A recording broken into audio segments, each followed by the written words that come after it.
What I saw in growing up in this country and growing up in the state of Tennessee, as I walked with my father and worked with my father here in the state of Tennessee, in Memphis, Tennessee, and across this state and across this country, in the middle of what has been referenced to on several occasions, the civil rights movement. And, you know, people continue to refer to this, but I saw it. I saw men and women stand with courage and integrity and class, and they changed the world. They changed the world because what the world could see in them was the lie that was being told about them. I am one of those individuals who walked in back doors because the law said I had to. I'm one of those individuals who rode on the back of the bus on the back seats that were not cushioned because the law said I had to. I went to the water and drank colored water because the law said I had to.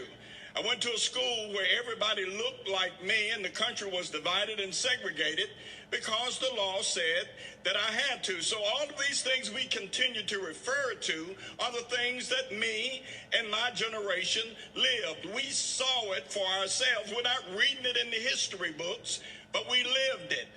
I went with my father when he and our neighbor got one of those I am a man signs and went downtown Memphis and watched him stand there proudly with Dr. King and other men and women, black and white, who had enough courage to stand up against what was wrong.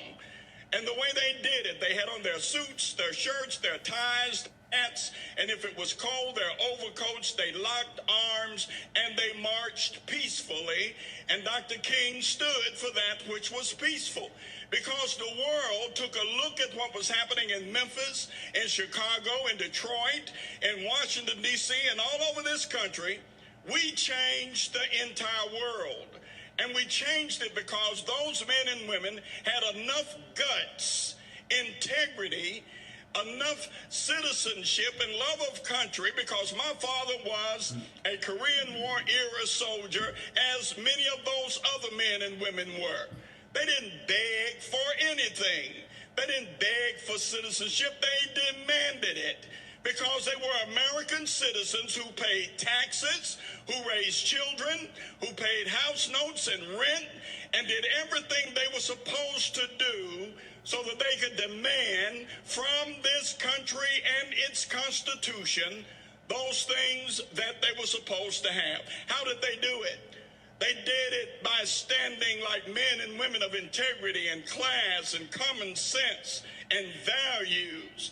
When the riot started and folks started burning stuff down, that's when my father took my arm and we left. We left because that was not what we were there for. That was not what Dr. King was there for. That was not what others who are famous in the civil rights days were there for. This was not peaceful. It was not part of our movement, and it only hurt everything. My family raised money and sent my dad to Washington for that march. But that man stood there and said that he wanted his children judged by the content of their character, not the color of their skin. And all we do in America right now is talk about color. Every issue is about race, it's about color. Instead of us sitting down at the table like men and women of common sense and common justice, and understanding that our enemies are looking with a greedy vigilance upon us as we tear ourselves apart eternally. They have been watching us for 50 years, preparing step by step by step by step for us to kill ourselves.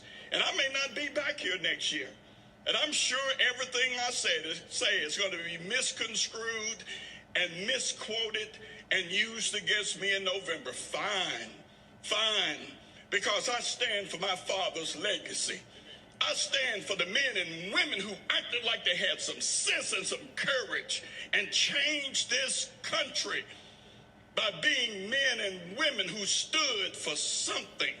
If we don't start standing for something, Don't you know that the people who are looking at what's happening in Washington, in Detroit, in Portland, and Seattle, they're getting emboldened because we act like a bunch of punks, too frightened to stand up and protect our own stuff. You tell me that somebody got the right to tear down property that Tennessee taxpayers paid for?